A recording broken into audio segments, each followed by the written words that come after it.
Ce programme vous est présenté en partenariat avec Storia Voce, la première web radio dédiée à l'histoire.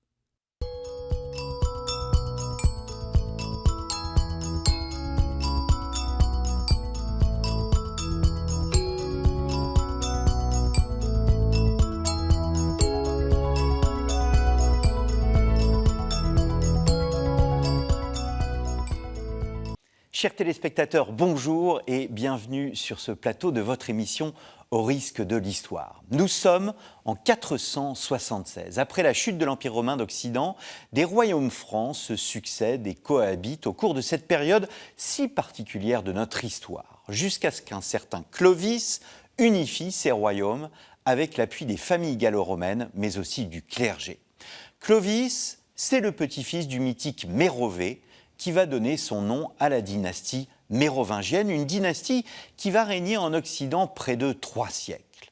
L'émission Au risque de l'histoire vous propose ce jour de partir à la découverte de l'Église au temps mérovingien. Naturellement, cette Église, nous ne pouvons la comprendre sans appréhender le pouvoir royal des rois francs. D'ailleurs, la conversion de ces rois francs était-elle une conversion sincère? Quelle était la nature des relations entre ce pouvoir franc et les évêques? Quel rôle jouaient les Mérovingiens dans la nomination des hommes d'église ou dans la convocation des conciles? La période fut-elle aussi propice au développement du monachisme? C'est ce que nous allons voir aujourd'hui avec Bruno Dumézil. Bruno Dumézil, bonjour. Bonjour. Merci d'avoir répondu à notre invitation. Vous êtes un habitué de l'émission Au risque de l'histoire.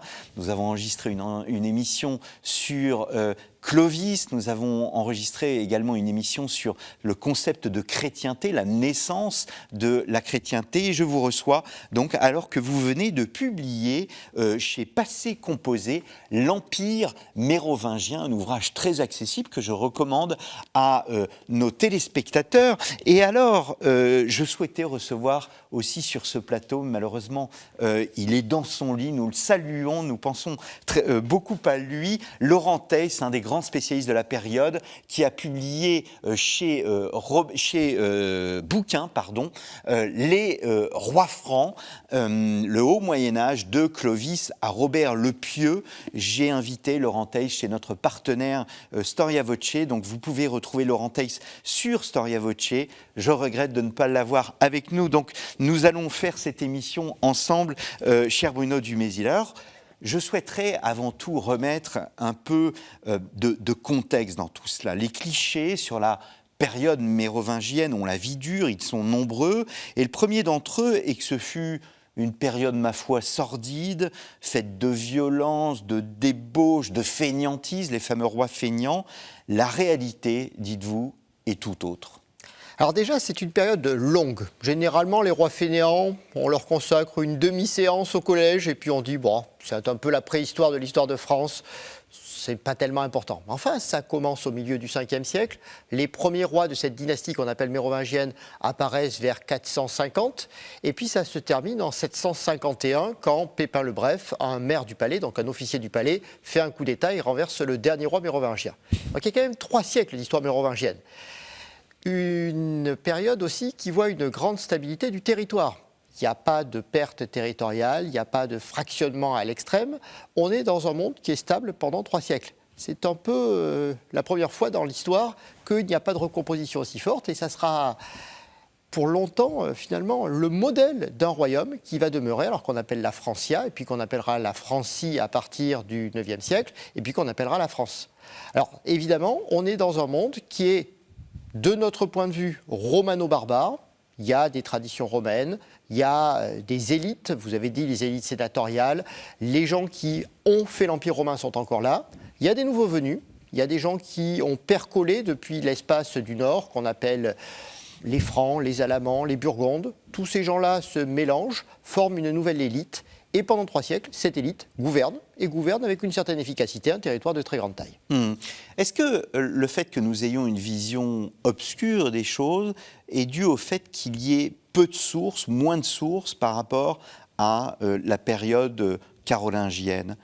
Et j'irai même plus loin, est-ce que d'où vient cette légende noire? Est-ce que c'est la période carolingienne qui a, en quelque sorte, fait de ses ancêtres, voilà, qui nous a amené à avoir une vision négative de ces hommes qui étaient au pouvoir? Alors il y a plusieurs facteurs. Alors, c'est vrai que les Carolingiens ont fait un coup d'État. Alors quand vous faites un coup d'État, vous dites toujours que les prédécesseurs étaient incapables, qu'ils étaient fainéants, qu'ils étaient promenés sur des chars à bœufs. Donc ce sont les Carolingiens qui ont inventé la légende de ces rois incapables de faire autre chose que de se promener dans leur litière. Donc là, il y a un argument carolingien. Il y a aussi un argument très important au XIXe siècle. Les Mérovingiens sont perçus comme des Germains, à tort ou à raison. Ils sont perçus comme des barbares venus d'outre-Rhin, à un moment où les instituteurs de la Troisième République expliquent aux petits Français que régulièrement la France est attaquée par des envahisseurs venus d'outre-Rhin et qu'il faut se défendre contre eux. Donc les Mérovingiens, c'est l'ennemi parce que c'est l'autre, hein, c'est en fait l'allemand. Et donc c'est une façon de dire qu'ils ont été violents parce que les Germains ont toujours été violents. Et puis il y a un dernier facteur qui est documentaire, c'est que les Mérovingiens écrivent leurs textes sur du papyrus. Alors comme à l'époque romaine, hein, tout le monde écrit sur du papyrus égyptien. Malheureusement, le papyrus, ça ne survit pas. Alors, pour la Gaule romaine, si on n'avait pas le marbre, si on n'avait pas les belles inscriptions sur marbre, qu'est-ce qu'on conserverait comme texte de la Gaule romaine? Absolument rien.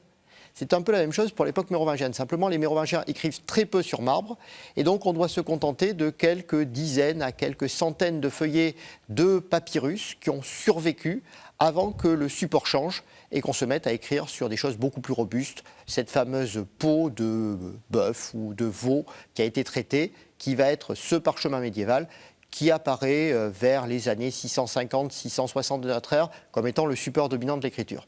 Donc tant qu'on a du papyrus, très peu de conservation, et donc Clovis, les fils de Clovis, les petits-fils de Clovis, on les connaît très mal, et donc on a tendance à les mépriser.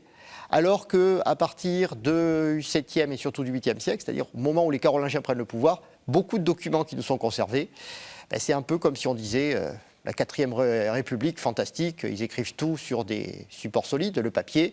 La 5e République, ils font tout sur du numérique. Le numérique a de bonnes chances de disparaître dans le futur.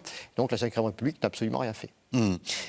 Est-ce que, parce qu'on voit la période comme une période barbare par rapport à la culture antique, est-ce que c'est la fin véritablement de la culture antique ou est-ce que cette culture se maintient malgré tout à la fois dans la conception du pouvoir mais aussi dans la culture tout court? Est-ce qu'on assiste à une crise de la culture? Alors, toute la question pour des espaces comme les Gaules, c'est de savoir qu'est-ce que c'est que la culture antique. Peut-on citer un auteur gaulois antérieur au IVe siècle? Est-ce qu'on connaît un écrivain romain qui a été actif en Gaule? Ben non, on sait qu'il y en a eu, mais tout a été perdu et on n'a pas l'impression qu'il y ait des auteurs majeurs qui aient été actifs en Gaule. Ils sont en Italie, ils sont en Afrique, ils sont ailleurs. Par contre, à partir de la fin du IIIe et surtout du IVe siècle, on commence à voir énormément d'écrivains qui vivent dans des espaces périphériques du monde romain, et notamment des écrivains chrétiens. Les pères de l'Église sont bien entendu actifs en Orient, sont actifs en Afrique, on pense à Saint-Augustin, mais on a des pères de l'Église gaulois. On voit apparaître des gens qui vont vivre les derniers temps de la romanité, les premiers temps barbares, des gens comme Césaire, évêque d'Arles, qui, au croisement du 5e et du 6e siècle, va produire près de 200 sermons qui nous sont conservés, des grands traités, réunir des grands conciles. Et donc là, en fait, la culture que l'on devine active jusque-là en Gaule, on la voit vraiment s'exprimer à la fin de l'époque gauloise, où les grands auteurs apparaissent et où surtout leurs œuvres sont conservées, parce que ce sont des auteurs chrétiens, et ces œuvres vont être conservées dans les bibliothèques, cathédrales, monastiques, et traverser tout le Moyen-Âge.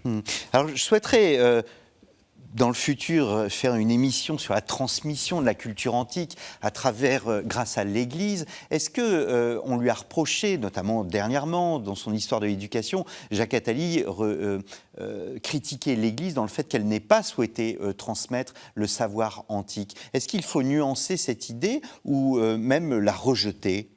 Disons que l'Église a transmis tout le savoir antique que nous possédons. Si on n'avait pas l'Église, on n'aurait pas César, Cicéron, on n'aurait pas Sénèque.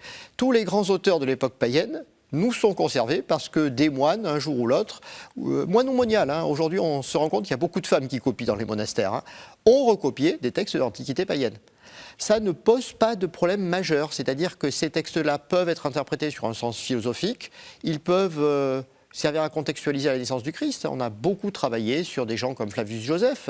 Bon, Flavius Joseph était juif, mais permettait de comprendre exactement ce qui s'était passé dans la Judée de l'époque biblique. Et puis, on va beaucoup entretenir aussi cette langue, tout simplement, on va conserver, parce que les clercs écrivent en latin, ils ont besoin de modèles stylistiques. Et donc, si on a conservé Cicéron, c'est parce que Cicéron est considéré comme étant le meilleur rhéteur de l'Antiquité. Et donc, il faut voir qu'il y a un tri chrétien. Il y a des choses qui n'ont pas été conservées, c'est vrai. Des œuvres religieuses païennes, peu ont été conservées. Les œuvres magiques, alors là, il y a quand même un biais important, c'est-à-dire que tout ce qui était de l'astrologie, etc., a eu de bonnes chances de disparaître. Inversement, la science, la grande science antique, a été conservée. Ptolémée, la géographie, les catalogues d'étoiles, les calculs de positionnement de Jupiter ou de Saturne, parce que les calendriers ont besoin d'un calendrier aussi. Les chrétiens vont vraiment beaucoup réfléchir à la science, parce que le calcul de la date de Pâques, c'est un problème mathématique redoutable qui va être résolu justement au Moyen-Âge en utilisant la science antique. Donc mes mérovingiens, certes, n'ont pas tout gardé. Il ne s'agit pas du tout de dire que toute la science a été gardée, mais une partie considérable de ces manuscrits ont été recopiés. Alors les manuscrits mérovingiens, malheureusement, ils étaient sur papyrus, on les a très très peu. Mais les manuscrits carolingiens qui recopient les manuscrits mérovingiens, on les a. Et donc c'est grâce à ça qu'on a Tacite, par exemple. Le plus grand historien romain, Tacite, est connu par une copie carolingienne. Alors nous avons consacré ensemble une émission à Clovis, la fameuse date du baptême de Clovis. Nous n'allons pas en parler maintenant. Je renvoie nos téléspectateurs à cette émission. Pourquoi est-ce le seul nom que nous retenons alors qu'un personnage comme Dagobert, qui aura une postérité que nous savons tous, n'est guère retenu, n'est guère enviable. Alors que vous montrez, et aussi Laurent Theiss, qui consacre toute une partie de son livre à Dagobert. Bon, Dagobert, c'est quand même un personnage extrêmement important de notre histoire. Ah oui, peut-être parce qu'on le connaît. Les personnages sur lesquels on arrive à fantasmer, c'est-à-dire les personnages des origines, ce n'est pas les personnages qu'on connaît le mieux. Pensez même à l'imagerie actuelle de la Bible. Les grands personnages qu'on connaît, c'est les rois d'Israël, des chroniques. Ce n'est pas tellement ceux sur lesquels on va le plus produire. On va beaucoup réfléchir à Adam, à Noé, sur lesquels il n'y a que quelques lignes dans la Bible. Parce qu'on va considérer que ces personnages, ce sont les personnages des origines.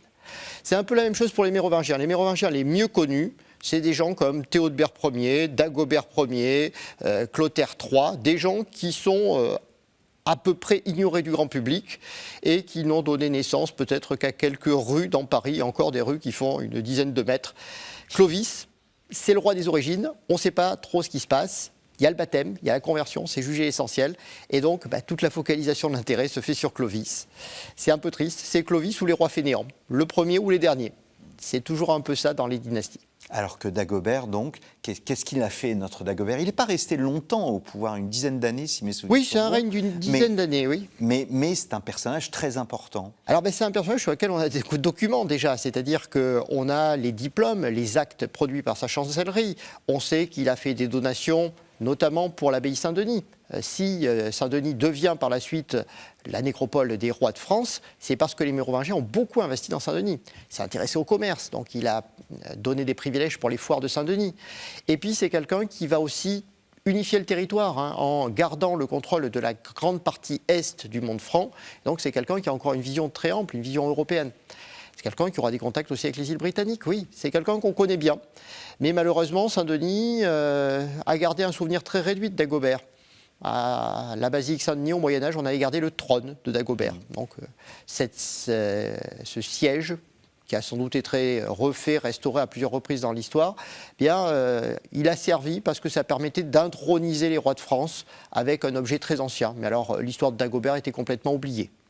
Et pourtant, de temps en temps, un certain Napoléon Ier a mis ses augustes fesses sur le trône de Dagobert pour se placer dans la continuité de ses rois. Donc de temps en temps, les Mérovingiens, on en a besoin pour renouer la chaîne des temps et dire que le pouvoir est resté stable.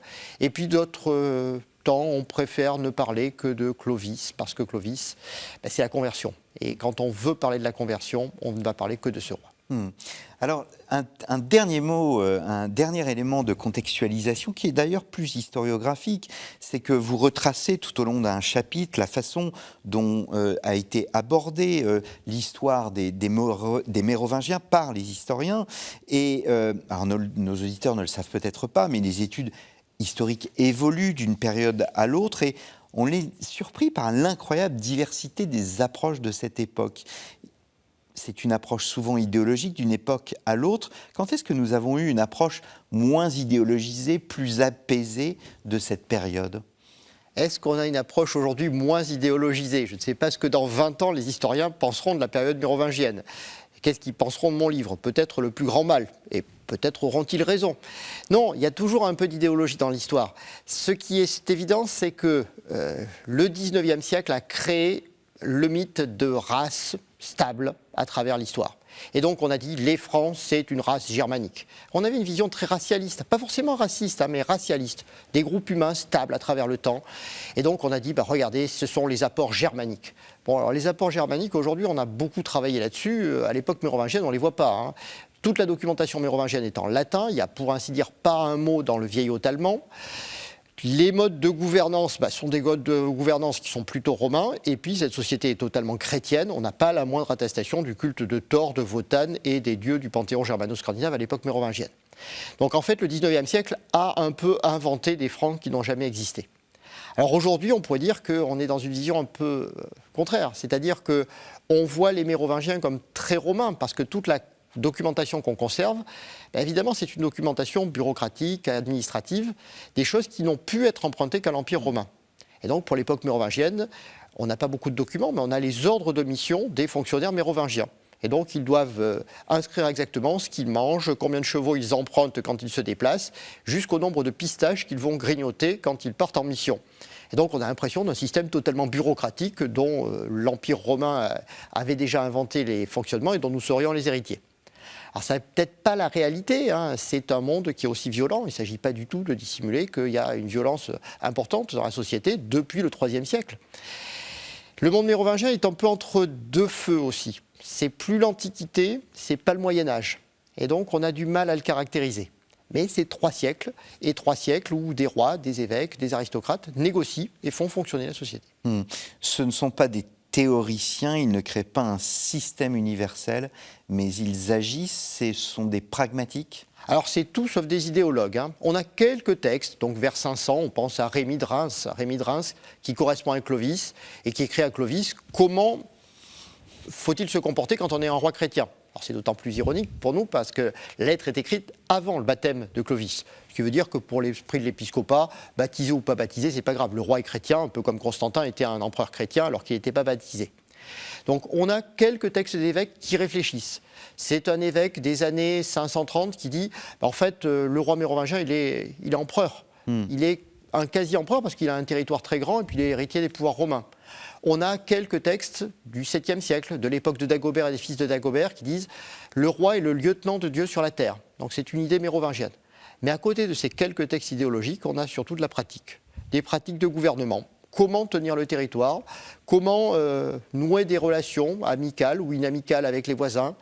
Que faire de l'empereur romain ? Parce qu'il y a toujours un empereur romain. Alors il n'est pas en Italie, mais à Constantinople. L'empire romain existe toujours dans l'esprit des Mérovingiens. On est dans l'empire universel. Est-ce qu'on va continuer d'obéir à l'empereur romain ? Ça va être le cas. Les empereurs romains continuent d'être les maîtres symboliques du monde jusqu'aux années 580. C'est pour ça que les rois mérovingiens font frapper monnaie au nom de l'empereur Anastase, au nom de l'empereur Justinien. Alors c'est très décevant pour nous. On n'aura jamais la tête de Clovis sur une monnaie parce qu'il met la tête de l'empereur romain du moment. Et puis, à partir des années 580, on se rend compte que les Mérovingiens sont capables de nouer une nouvelle relation avec Constantinople, beaucoup plus distante, en disant on est roi, on est autonome, on peut peut-être préciser le dogme, ou au moins collaborer avec le pape pour préciser le dogme, et puis l'empereur, c'est un peu un pouvoir oriental. C'est à partir de ce moment-là que les Mérovingiens disent l'empereur est un grec, c'est plus un romain, et donc c'est plus le même monde. Alors, une des grandes interrogations précisément autour des Mérovingiens est leur conversion. Est-ce qu'il y avait... Vous le dites, au fond, Constantin, il a été baptisé sur son lit de mort, mais Clovis a pu être un roi chrétien avant d'être baptisé lui-même. Est-ce que, en conséquence, on doit, non pas remettre en cause, mais se poser la question de la réalité de leur conversion ? Alors, la réalité du baptême de Clovis est indiscutable, hein. Il a été baptisé. Est-ce qu'avant son baptême, il ne se sentait pas chrétien ? Là, malheureusement, on ne peut pas sonder les esprits. On est dans un environnement où la plupart des aristocrates et des personnalités franques que l'on connaisse sont tous chrétiens. Alors évidemment, il y a un biais documentaire. Les documents qu'on conserve sont ceux de l'Église. Donc les évêques, les grands écrivains ecclésiastiques s'adressent plutôt à des chrétiens. Mais on a l'impression que Clovis est un peu le dernier à recevoir le baptême de son peuple, hein. Les grands aristocrates de la vallée du Rhin sont déjà tous chrétiens. On a des chefs chrétiens qui ont travaillé pour l'armée romaine. Des empereurs romains ont épousé des princesses franques, hein, et ont eu des enfants chrétiens. Donc on n'a pas vraiment l'impression que Clovis... c'est un païen germanique qui viendrait du fin fond de sa Germanie avec toutes ses idoles. Il baigne dans un environnement chrétien. Son père est entouré d'évêques. Son père a eu d'excellentes relations avec Sainte Geneviève, la patronne de Paris. Bon, on peut se dire que quand Clovis monte sur le trône, il est déjà dans un environnement qui est profondément chrétien. Alors ensuite, que l'environnement soit catholique, qu'il soit plutôt ce qu'on appellera homéen, c'est-à-dire qu'on considère que le Père est supérieur au Fils dans la Trinité. Là, il peut y avoir discussion parce qu'il y a plusieurs versions du christianisme. Mais, disons, la tendance générale est à une christianisation de toutes les élites.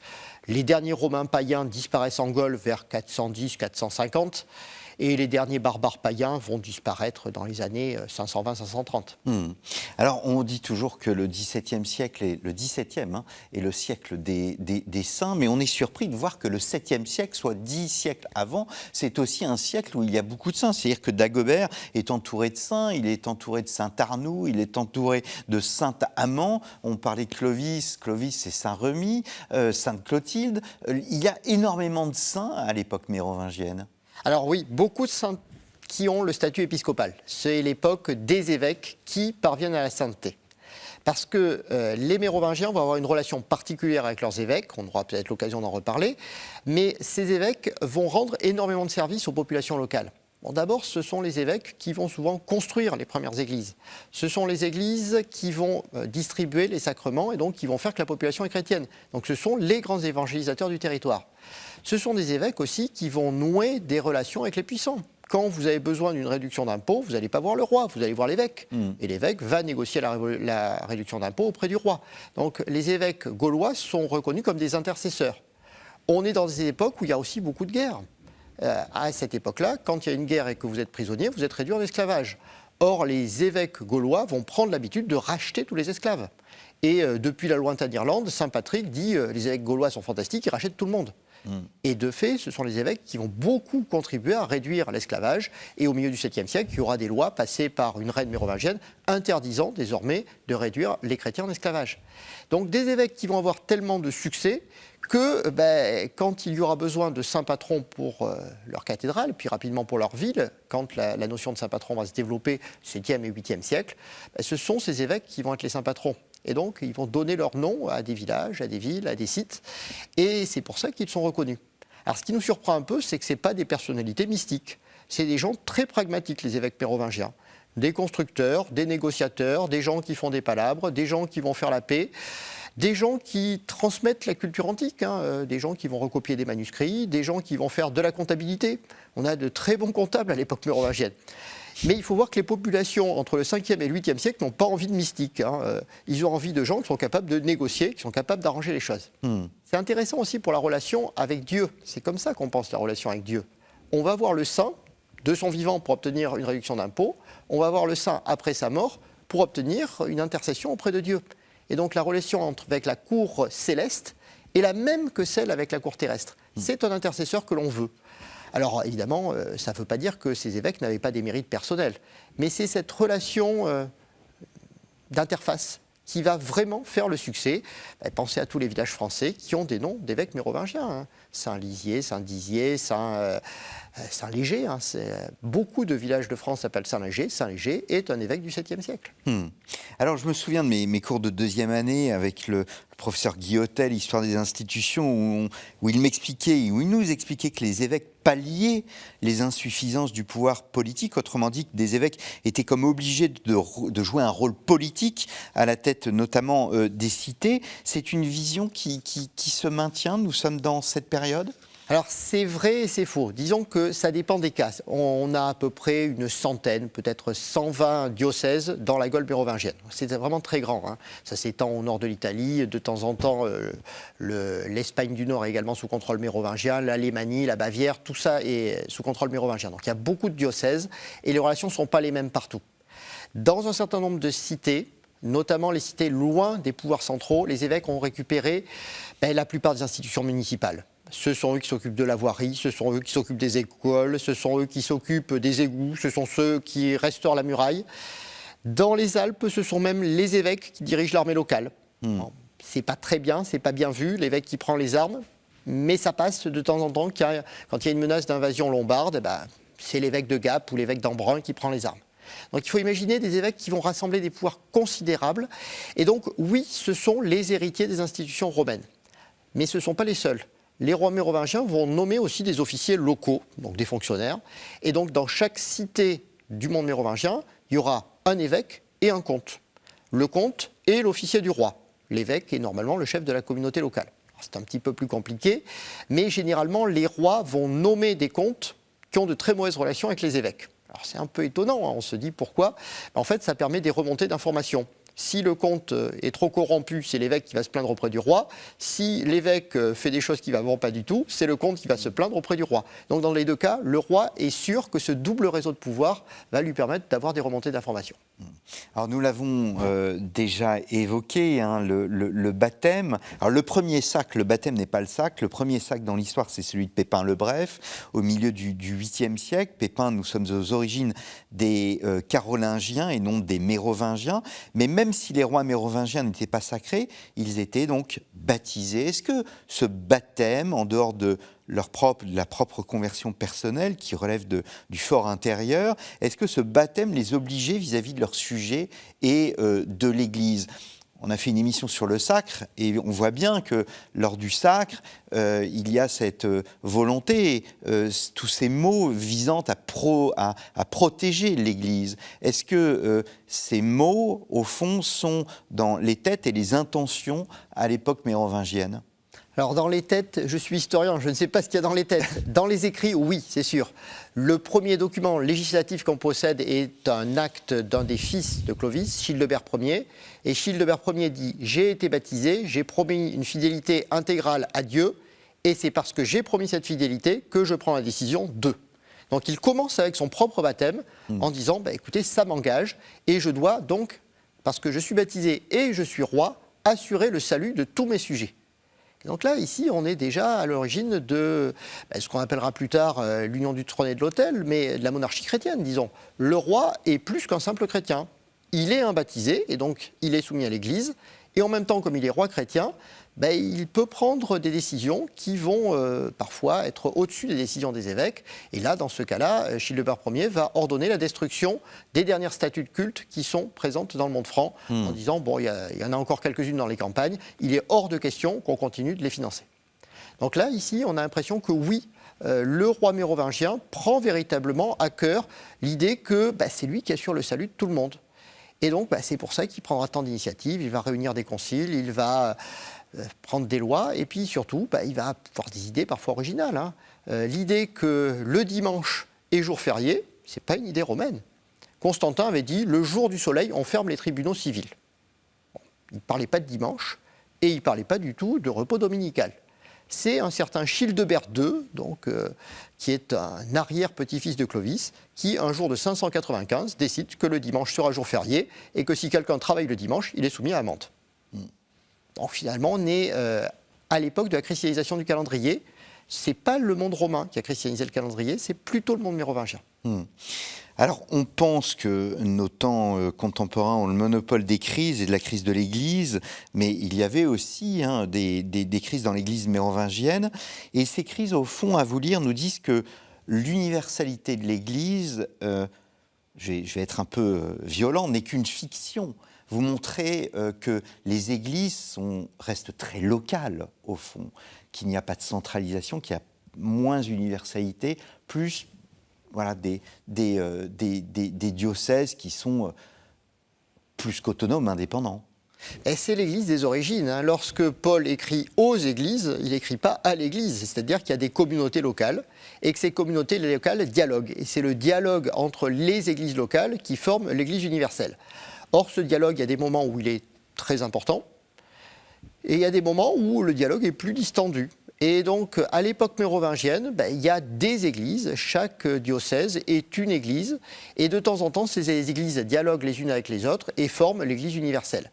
Alors, c'est plutôt une église qui va être l'église du monde franc, parce qu'on a de très nombreux conciles, les évêques de la centaine de diocèses se réunissent assez souvent. Et donc là, ils vont faire des normes communes, une discipline commune, des lois communes, mais qui ne sont pas les mêmes lois que celles de l'Espagne, qui est sous la domination de l'Église visigothique, ou de l'Italie, où le pape essaie d'organiser une église, ou de l'Afrique. Donc il y a des règles de fonctionnement différentes. Il y a aussi des règles très différentes entre l'Orient et l'Occident, déjà. En Occident, l'idée qu'un évêque puisse encore avoir des relations avec son épouse et avoir des enfants à partir du moment où il est évêque est devenue inacceptable, au VIe siècle mérovingien. Alors qu'en Orient, le fait que les clercs soient mariés ne pose aucun problème. Donc il y a déjà des chrétientés qui commencent à laisser deviner ce qui arrivera par la suite, c'est-à-dire la constitution d'une chrétienté orientale et occidentale très différente. Il y a des traditions qui sont des particularismes à chaque église locale, par exemple en matière de liturgie. On n'a pas de liturgie unifiée, et on n'aura pas de liturgie unifiée avant le 8e siècle. Donc chaque église chante un peu ce qu'elle veut. Mais de temps en temps, on a des conciles qui disent on a écouté les chants de tel endroit et tel endroit, ceux-là ont l'air à peu près bons, les autres n'ont pas l'air du tout satisfaisants. Et donc on a un concile qui dit on va accepter n'importe quel chant à condition qu'il y ait vérification du contenu et le nom de l'auteur. Et alors c'est fantastique parce qu'on a un cantique mérovingien qui nous conservé avec le nom de l'auteur, c'est le roi en personne qui l'a composé. Donc le roi Chilpéric a composé un cantique pour Saint Médard de Noyon. Et donc on a son nom parce que c'était obligatoire. S'il n'y avait pas le nom de l'auteur, on ne pouvait pas chanter ça. Ce qui est sur le plan de la recherche, une chose assez incroyable, d'avoir des textes signés. C'est-à-dire que la notion de droit d'auteur est beaucoup plus postérieure. Mais le fait qu'il y ait des textes signés de cette façon, on avait plus affaire à des copistes plutôt qu'à des auteurs. Alors oui, c'est vrai, mais là c'est un peu exceptionnel parce qu'il y a quand même, derrière la liturgie, il y a le dogme. Et donc il s'agit de bien vérifier que le texte est conforme au dogme. Et on accuse notamment le roi Chilpéric d'abord d'avoir des libertés vis-à-vis du dogme et surtout un évêque dit qu'il fait des vers boiteux et que les vers avancent en se dandinant parce que le vers du roi n'est pas de très très bonne qualité. Enfin, ça montre aussi quand même que les rois mérovingiens savent lire et écrire, ce que Charlemagne ne sait pas faire. Donc pendant 3 siècles, tous les rois seront capables de mettre leur nom en bas des documents qu'ils produisent. Et donc c'est très émouvant pour nous de voir le nom de Dagobert ou de Clotaire II écrit de sa petite main en bas d'un document. Est-ce que le pouvoir mérovingien intervient dans les nominations épiscopales ? Alors oui, et il intervient très fortement et très tôt. Clovis apparemment, à l'époque où il est encore non baptisé, je n'ose pas dire païen, mais en tout cas non baptisé, a déjà choisi 2 évêques.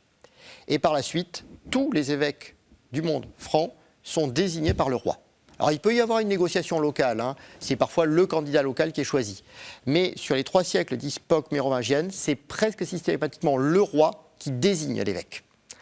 Alors évidemment, par la suite, ça ne sera pas très populaire. On va dire que c'est une honte quand même, le roi va choisir ses amis. Ce n'est pas tout à fait vrai. Les rois mérovingiens vont souvent choisir des personnalités spirituelles, des moines qui ont bonne réputation, des clercs qui ont bonne réputation. Et ils vont aussi choisir souvent des hauts fonctionnaires. Donc là encore, il y a du pragmatisme. Il y a beaucoup de pragmatisme. On veut des bons gestionnaires et on veut des personnalités qui inspirent confiance. Donc vous prenez le saint homme ou vous prenez l'ancien ministre qui a fait de la bonne comptabilité toute sa vie au niveau central et qu'on envoie dans une région pour faire de la comptabilité. C'est l'histoire du bon Saint-Éloi. Le bon Saint-Éloi est ministre des Finances de Dagobert avant de devenir évêque de Noyon. Alors, évidemment, pour nous, ce n'est pas du tout le profil qu'on attend d'un évêque. Et pourtant, ces évêques mérovingiens arrivés dans leur région vont donner toute satisfaction aux populations locales à lire les textes qu'on a conservés. Alors, vous le disiez tout à l'heure, les rois, des évêques, ils rassemblent des conciles aussi, dans la tradition de Constantin le Grand. Quel était le niveau d'intervention du roi dans les conciles ? Est-ce qu'il intervenait ou est-ce qu'il laissait une liberté de parole, une liberté de débat, etc. ? Alors là, il y a la documentation qui est compliquée, parce que les conciles ne vont jamais dire qu'ils ont travaillé sur ordre du roi. Il y a quand même une volonté de ces prélats de montrer leur indépendance. Alors le premier concile que l'on possède, c'est un concile réuni par Clovis, réuni en 511 à Orléans, quelques semaines avant la mort de Clovis. Le roi a réuni un concile, et là les évêques disent très honnêtement, le roi nous a envoyé un formulaire, et on a répondu au formulaire. C'est-à-dire que tous les canons conciliaires correspondent à des demandes du roi. Ça ne veut pas dire que les évêques n'ont pas pu débattre, mais l'ordre du jour du concile était prévu par le pouvoir central. Et par la suite, on a l'impression que c'est à peu près toujours le cas. C'est-à-dire que les grands conciles, ce qu'on va parfois appeler les conciles nationaux, donc là où il y a plus de 30 ou 40 évêques qui viennent de l'ensemble du monde franc, on les a laissés débattre, mais sur un certain nombre de sujets, en évitant les sujets qui pouvaient fâcher. Ce qui ne veut pas dire que de temps en temps, vous n'avez pas des conciles qui vont prendre des décisions très originales. L'idée que le roi ne peut pas s'emparer de la terre d'église, c'est une idée mérovingienne, alors qu'à l'époque romaine, l'empereur pouvait reprendre les terres. Les terres avaient été des terres publiques données à l'église, il pouvait les reprendre. L'idée que les évêques doivent avoir une certaine indépendance et ne peuvent pas être arrêtés par le roi, c'est une idée mérovingienne.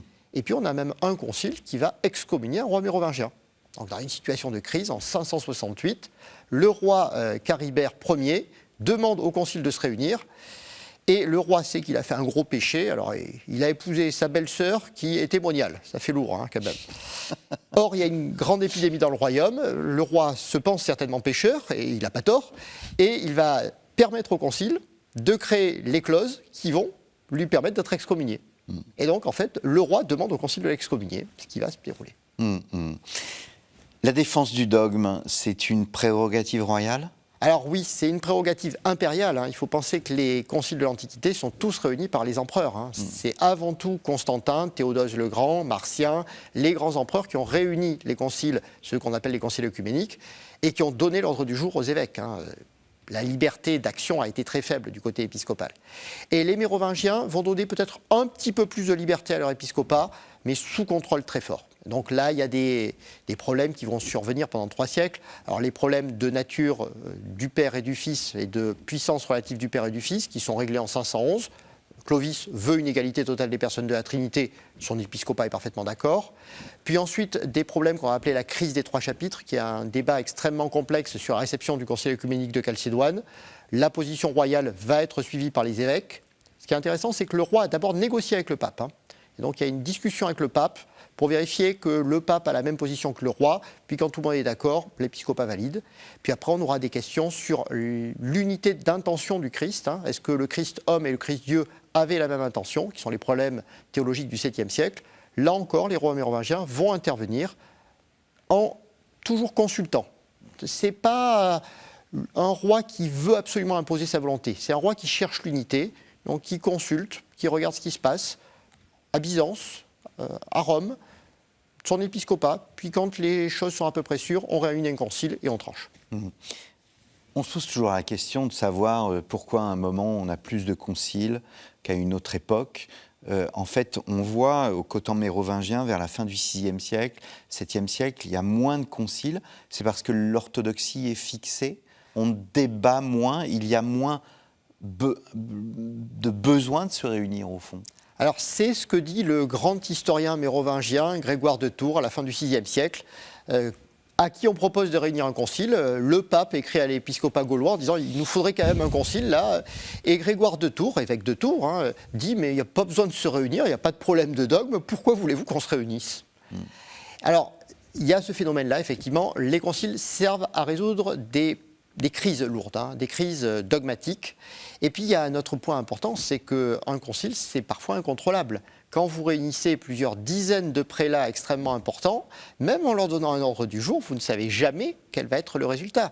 Et bon, on sait à travers la grande histoire de l'Église catholique que la réunion d'un concile, c'est une prise de risque énorme pour l'autorité qui réunit le concile, que ça soit la monarchie ou la papauté.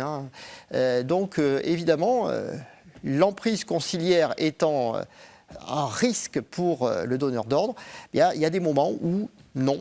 Alors il faut aussi penser que le monde mérovingien est parfois divisé. Il y a des sous-royaumes, c'est-à-dire qu'il peut y avoir plusieurs rois qui dirigent des régions particulières qu'on appelle l'Austrasie, la Neustrie et la Burgondie. Donc évidemment, quand il y a une petite pulvérisation du monde franc, il est moins intéressant de réunir un grand concile parce que ça poserait des problèmes d'organisation. Alors, Pépin le Bref deviendra Pépin du fait de ses relations notamment avec Rome et avec le pape. Est-ce à dire qu'au temps mérovingien, on est moins proche de Rome, tout en étant catholique, mais qu'on est moins proche de Rome? Est-ce que, malgré tout, nous avons des textes en notre possession qui montrent une relation entre les rois francs et la romanité, enfin non pas la romanité, le pouvoir romain? Alors oui, dès les origines, Clovis, au moment où il reçoit le baptême, envoie une couronne d'or au pape. Donc dès les origines, il y a une relation. Alors comme il y a un schisme à Rome à cette époque-là, on n'est pas trop sûr de savoir à quel pape il l'envoie. En tout cas, il y a une relation. Et puis les fils de Clovis, fils et petits-fils, qui sont en fait les rois les mieux documentés de la dynastie, ceux qu'on a oubliés mais qui sont bien documentés, il y a des relations suivies. On a les dossiers de lettres, on voit. On a également des relations entre le pape et les reines mérovingiennes. Parce que sur les 3 siècles d'histoire mérovingienne, les femmes ont le pouvoir pendant à peu près 100 ans. Et on a le pape Grégoire le Grand, celui qu'on considère parfois comme le dernier des grands-pères de l'Église, qui écrit 14 lettres à la reine Brunéhaut. Donc là, c'est une relation extrêmement suivie entre la papauté et la monarchie mérovingienne. Alors par moment, la relation peut se distendre, c'est vrai, au milieu du 7e siècle, il n'y a plus beaucoup de relations. Puis après, ça se reprend. Donc c'est une relation qui fonctionne relativement bien, parce que chacun a quelque chose à apporter à l'autre. La papauté propose des solutions spirituelles, envoie des reliques aussi. Il faut penser que Rome, c'est le réservoir de reliques. Les corps saints des martyrs romains sont expédiés dans le monde franc. Rome voudrait convertir des espaces périphériques. Et par exemple, lorsque l'Angleterre va être convertie, les missionnaires sont romains, mais la logistique est mérovingienne. Donc c'est une collaboration qui va permettre la conversion de l'Angleterre. Je ne sais plus si c'est vous ou si c'est Laurent Theiss qui expliquait que Grégoire le Grand a été scandalisé par le clergé des Gaules. Alors oui, c'est vrai. Grégoire le Grand est horrifié par certaines pratiques. Donc Grégoire le Grand, c'est la charnière du 6e, Voilà. 7e siècle. Grégoire le Grand est pape entre 990 et 604. Et Grégoire le Grand se plaint de certains évêques. Alors il se plaint de choses qui, pour nous, sont un peu étonnantes. Il se plaint de l'évêque de Vienne, par exemple, parce que l'évêque de Vienne commente de la poésie. Et il dit, mais enfin, quand on est évêque, on ne peut pas chanter les louanges de Jupiter et en même temps les louanges du Christ. Donc il se plaint que le clergé gaulois est trop cultivé. Il se plaint également de ce qu'il appelle, alors c'est Grégoire le Grand qui invente le terme, de la simonie, c'est-à-dire l'achat des charges ecclésiastiques. Parce qu'au moment où un évêque est nommé par le roi, comme c'est le roi qui choisit les évêques, l'évêque a l'habitude souvent d'envoyer un cadeau au roi. Et pour le pape, c'est l'horreur, c'est l'évêque qui achète la grâce. Et donc, pour lui, ça ne va pas. Et en même temps, on se rend compte que Grégoire le Grand a de très très bonnes relations avec de nombreux évêques gaulois. Donc ça ne pose pas de problème. Il a de très bonnes relations avec l'évêque de Gap, il y a des relations suivies avec l'évêque de Lyon. Mais disons, c'est un autre monde. Alors c'est très intéressant pour nous parce que notamment l'évêque de Marseille pose des problèmes. L'évêque de Marseille détruit les représentations des saints et du Christ dans sa propre cathédrale. Et Grégoire le Grand va écrire en disant « mais enfin, c'est pas possible, on ne peut pas détruire les représentations ». Et donc ça oblige le pape à théoriser pour la première fois la relation des chrétiens avec les images. Donc quelque chose qui va apparaître plus tard à l'époque qu'on appelle iconoclaste à Constantinople. Et donc le pape dit, bon, oui, d'accord, c'est pas des idoles, on ne va pas vénérer la représentation du Christ. Mais en même temps, la représentation des saints et du Christ sert à enseigner aux illettrés. Et on sait que c'est cette lettre de Grégoire le Grand à un évêque mérovingien qui va servir de base à toute la pensée des images jusqu'au christianisme actuel, c'est-à-dire l'image est licite, et donc on peut la mettre, mais évidemment à condition qu'il n'y ait pas de vénération. Alors il nous reste moins de 10 minutes pour évoquer le rôle des moines aussi. Nous savons, c'est connu dans l'histoire, que les rois, les Capétiens ont soutenu des monastères, ont fait des donations aux abbayes, etc. Est-ce que c'est le cas des Mérovingiens? Est-ce que nous avons évoqué la relation entre le clergé séculier et les rois mérovingiens? Qu'en est-il des réguliers et du monde mérovingien? Ben oui, c'est la même chose. Il y a beaucoup de fondations de monastères par les rois mérovingiens ou de donations. Les fils de Clovis vont faire des grandes donations au monastère. Childebert Ier fait même une telle donation à Arles que le nom du roi est gardé sur la liste mémorielle du monastère. Des reines mérovingiennes vont se retirer dans les monastères. Sainte Radegonde, une veuve de Clotaire Ier, va fonder un monastère à Poitiers, Sainte-Croix de Poitiers, parce que Radegonde a négocié avec le couple impérial de Constantinople pour obtenir une relique de la vraie croix. Donc c'est une reine mérovingienne qui est la première à arriver avec une relique de la vraie croix en Occident et qui va se retirer comme moniale dans un monastère. Donc oui, il y a une relation extrêmement intense qui est parfois très bonne, parfois mauvaises. On sait par exemple que quand les moines irlandais arrivent, les moines irlandais qui arrivent sur le continent vers 590 suscitent une certaine suspicion. Les rois mérovingiens, dans un premier temps, les accueillent très bien. Et donc, Saint-Colomban, qui vient de Bangor, donc du nord de l'Irlande, est accueilli dans les Vosges. On lui donne une terre qui sera Luxeuil, le premier monastère irlandais des Gaules. Et puis, au bout d'un moment, il a quand même des pratiques très, très bizarres, y compris sur l'orthodoxie. Il y a quand même des suspicions très fortes sur l'orthodoxie de Colomban. Donc, les rois mérovingiens vont essayer de se débarrasser de Colomban et de l'exiler et de le faire repartir en Irlande. Donc, la relation est ambivalente, mais sur la longue durée, disons qu'elle est plutôt très bonne. Et la plupart des monastères des Gaules ont conservé des chartes mérovingiennes. Si on a les documents aujourd'hui, c'est grâce aux monastères, parce qu'il y a une relation continue entre la royauté et les monastères.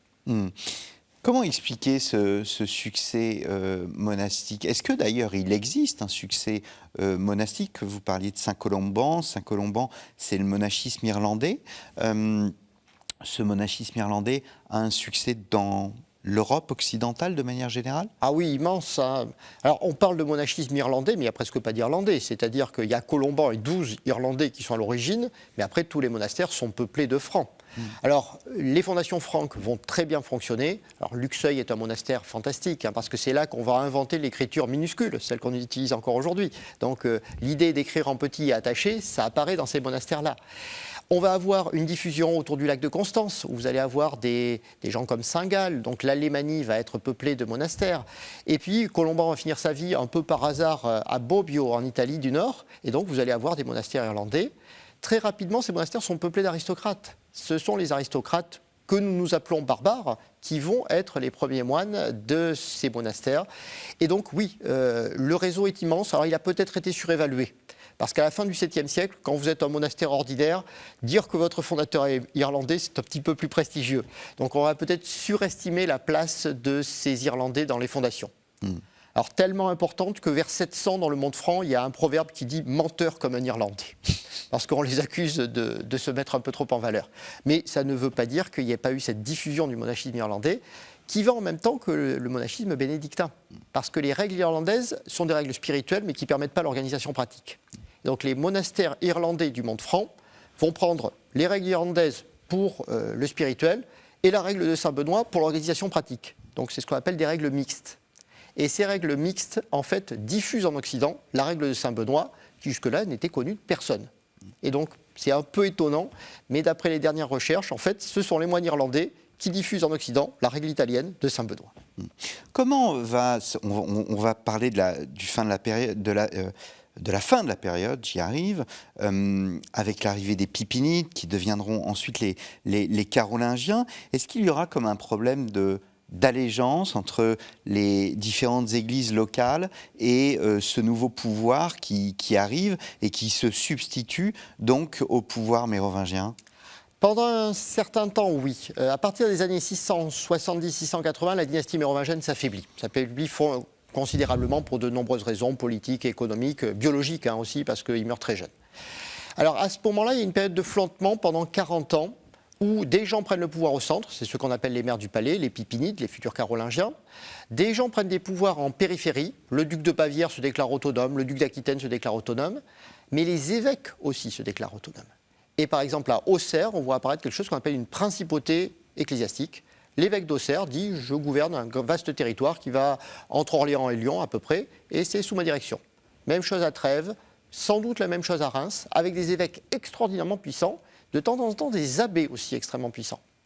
Et donc là, la reprise en main va être très douloureuse parce que les Pipinides, donc notamment Charles Martel, le plus célèbre des Pipinides, va écraser un certain nombre d'évêchés, de principautés ecclésiastiques. Alors en fait, ce n'est pas les évêques qui l'écrasent, c'est un pouvoir politique qui est indépendant du sien. Mais c'est assez surprenant, notamment il va accuser les évêques en Bourgogne et dans la vallée du Rhône d'avoir trahi au profit des musulmans. Ce qui est très douteux. Mais ici, pour justifier la reprise en main, une reprise en main extrêmement brutale de ces régions-là, il va détruire un certain nombre de patrimoines ecclésiastiques. Donc il va disperser les terres d'église. Vous dites que c'est une époque aussi où apparaît, et ce sera ma dernière question, une nouvelle conception du dirigeant chrétien qui peu à peu s'impose. Oui, alors c'est vrai que la fin de l'époque mérovingienne, on voit cette famille de maires du palais, donc d'aristocrates, qui manque de légitimité. Il faut imaginer, ils sont en train de préparer un coup d'État. Comment justifier le coup d'État? Alors, ils peuvent le justifier pour des raisons politiques, mais c'est très difficile. Il y a toujours la famille mérovingienne, il y a toujours des descendants de Clovis, donc sur le plan biologique, ils ne sont pas au même niveau. On peut les justifier sur le plan militaire. Donc les Pipinides vont faire beaucoup de combats, notamment contre les païens du Nord, en essayant d'écraser les Frisons, les Saxons, en disant on défend la chrétienté. Puis ils vont essayer également de faire des combats contre les musulmans. Mais pour l'époque, pour le 8e siècle, ce qui compte plus, c'est les païens du Nord que les infidèles du Sud. Et puis, qu'est-ce qu'on va pouvoir dire en bout de course? Ils vont dire c'est nous qui assurons le salut de la chrétienté. Et donc on a un discours qui apparaît entre les années 700 et 730, disant que la mission est assurée par le maire du palais. Et donc pour la première fois, quelqu'un qui n'est qu'un aristocrate prend en charge la mission, fait venir des moines anglo-saxons, Willibrord, Boniface, qui vont assurer la mission en Germanie. Et donc à partir de là, le dirigeant chrétien, c'est un dirigeant missionnaire.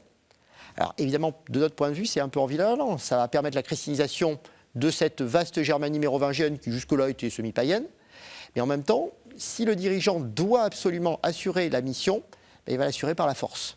Et donc, alors que les Mérovingiens n'ont jamais pratiqué de conversion forcée, les premiers Carolingiens, donc les derniers Pipinides ou les premiers Carolingiens, autour des années 700-750, vont faire des conversions forcées, parfois très brutales.